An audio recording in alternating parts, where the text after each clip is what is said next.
আসসালামু আলাইকুম এভরিওয়ান, আপনারা সকালে কেমন আছেন? আশা করি সবাই অনেক ভালো আছেন। আলহামদুলিল্লাহ আমিও অনেক ভালো আছি। আমার নতুন একটা ভিডিওতে আপনাদের সবাইকে স্বাগতম।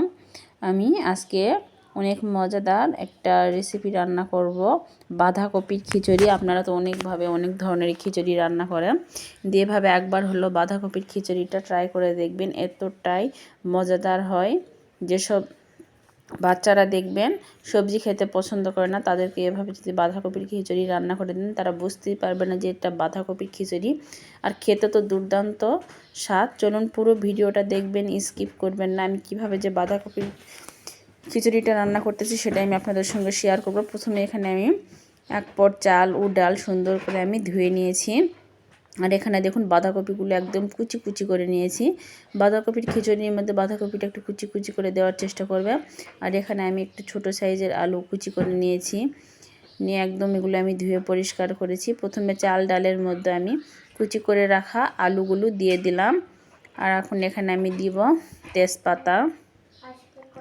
আর এই যে এখানে আমি পেঁয়াজ, কাঁচামরিচ ও রসুন কাটে রেখেছিলাম, এগুলো দিয়ে দিলাম।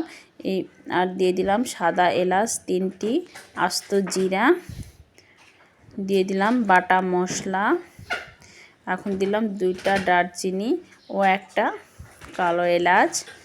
দিয়ে দিচ্ছি স্বাদ মতো লবণ। এখানে আমি 2 চামচের একটু কম দিয়েছি লবণ। আর হলুদ দিলাম সামান্য, হলুদটার কালার বেশি হলে অত সুন্দর লাগে না। আর এখানে আমি গুঁড়া মরিচ দিব না, কাঁচা মরিচ তো দিয়েছি। দিয়ে দিলাম সাদা তেল। এখন আমি হাতে মাখিয়ে নিচ্ছি সুন্দর করে, সবগুলো মশলা একবারে মিক্স করে নেব। এই খিচুড়িটা আমি হাতে মাখিয়ে দুর্দান্ত স্বাদের একটা খিচুড়ি রান্না করতেছি, এটাই আমি আপনাদের সঙ্গে শেয়ার করতেছি। এই যে দেখুন আমি চাল ডাল সবজি সব কিছু হাতে একদম মাখিয়ে নিচ্ছি। বাঁধাকপিগুলো তো অনেক বেশি, আর আমার পাতিলটা অনেক ছোট, এটা আমি অল্প অল্প করে মাখিয়ে নিচ্ছি, একবারে সবগুলো বাঁধাকপি দিতে গেলে। এই যে দেখুন একদম সবগুলো যদি আমি সবজিগুলো দিয়ে দিই তাহলে পাতিলের মধ্যে জায়গা নেবে না। আমি অল্প অল্প করে হাতে মাখিয়ে নিচ্ছি আর বাঁধাকপিগুলো দিয়ে দিচ্ছি। এভাবে আমি সবগুলো বাঁধাকপি চাল ডাল মিক্স করে নিলাম। আর এখানে আমি পানি দিয়ে দিলাম 1 মগ। আর বাঁধাকপির থেকে কিন্তু পানি ওঠে, চালের পরিমাণে আপনার পানি দিতে হবে। অতিরিক্ত পানি যদি দিতে চান তাহলে দেখবেন বেশি নরম হয়ে যাবে। এই যে দেখুন এটা আমি এখন চুলায় বসিয়ে দিলাম। এটার পাক উঠে আসলে আমি হিটটা একদম কমায় দিব। আর বাঁধাকপির খিচুড়িটা রান্না করতে একদম অল্প সময় লাগে, বেশি সময় লাগে না, আর ঝটপট হয়ে যায়। দুর্দান্ত স্বাদের একটা রেসিপি। এই যে দেখুন পুরোটা যখন পাক উঠে আসছে এ পর্যায়ে আমি আরেকটু নাড়া দিচ্ছি। এই যে আমি সব রকম মশলা হাতে তো মাখিয়ে নিয়েছিলাম, আর একটু মিক্স করে নিলাম। এই যে আমি সুন্দর করে মিক্স করে নিচ্ছি, নিয়ে আমি এটা আবার ঢাকনা দিয়ে ঢেকে রাখবো। হিটটা কমায় এখন ঢেকে রাখবো। আর এর মধ্যে চাল ডাল এবং সবজি সবগুলো ফুটে যাবে। আমি আরও 5 মিনিট পর আবার ঢাকনা খুলে একটু নাড়া দিচ্ছি, নিচে যেন না লেগে যায়। এভাবে আপনারা বাসায় যদি সবজি রান্না করেন তাহলে বুঝবেন এটার যে কত টেস্ট। আর যারা খেয়েছেন তারা তো জানেনই। আর এখনও অবধি যারা আমার ভিডিওটি দেখতেছেন তারা প্লিজ একটা লাইক করবেন, আর নতুন বন্ধুরা হলে একটা সাবস্ক্রাইব করবেন। আর যেসব বন্ধুরা তো সাবস্ক্রাইব করেছেন তাদেরকে অসংখ্য ধন্যবাদ।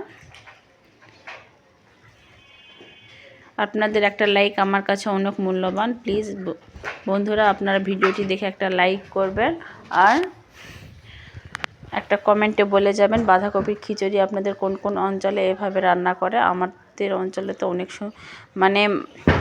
একটা ফেমাস খাবার, সবাই অনেক পছন্দ করে এই খিচুড়িটা। ছোট থেকে বড় ঘরের সবাই এই খিচুড়িটা পছন্দ করে, অসাধারণ স্বাদে। অনেকে ধরেন আচারের সঙ্গে খায়, অনেকে ডিমের সঙ্গে খায়। এই খিচুড়িটা রান্না করলে সব কিছুর সঙ্গে যায়, বা মাংসর তরকারির সাথে। এই যে দেখুন মাশাআল্লাহ দিলে আমার চাল ডাল সবজি সব কিছুই পারফেক্টভাবে ফুটে গেছে।